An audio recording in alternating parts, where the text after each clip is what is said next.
Баршаңызға сәлем. Өте дәмді әрі мамықтай жұмсақ болып шығатын сосиска в тесте дайындаймыз.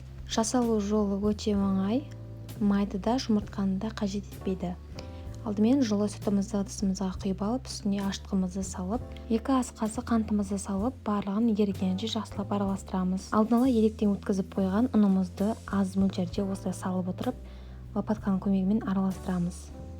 Қамырымыз біздің қолымызға жабыспау үшін бірінші осылай қоюланғанша осылай араластырып аламыз.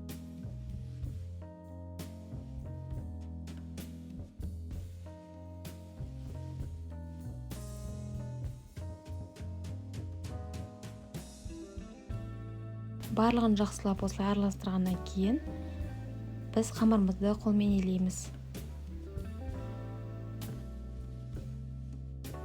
Құрамында қант болғандықтан біздің қамырымыз қолға жабысқыш болып келеді.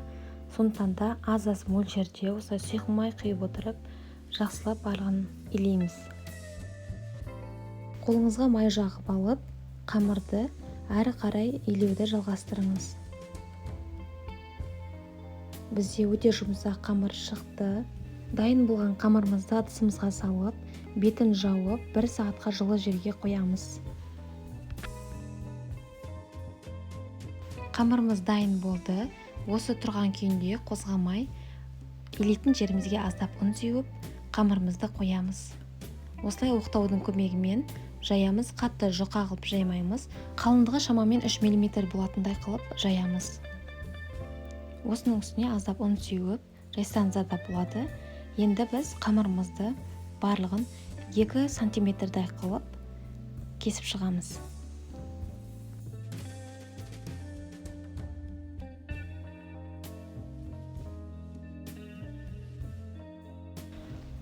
Барлығын кесіп болғаннан кейін сосисканы осылай шетінен бастап қамырға ораймыз.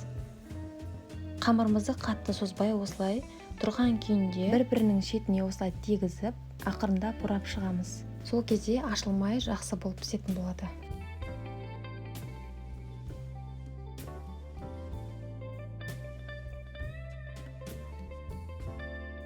Үнемдеу үшін сосисканы ортасынан теңдей 2-ге бөліп салсаңыз да болады. Бұл рецептпен жасаған кезде ішіне жұмыртқа қоспай-ақ, сары май қоспай-ақ, үйдегі бар заттармен жасауға болады. Жасап көріңіздер, міндетті түрде өте оңай, жасалу жолы әрі заттарда үйден ақ табылады. Бізде міне барлық дайын болды. Осылай противенге бумаганы төсеп, осылай орналастырып, арасын ашық-ашық қылып қоюымыз керек.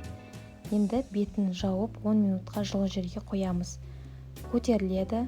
Көтерілгеннен кейін үстіне жұмыртқаның сарысын жағып, 180 градуста қызып тұрған пеште 20-25 минут пісіріп аламыз. Міндетті түрде жасап көріңіздер, өте жұмсақ болып шығады, әрі өте дәмді. Алдағы уақытта көптеген рецепттер күтіңіздер. Менің каналыма тіркелуді ұмытпаңыз.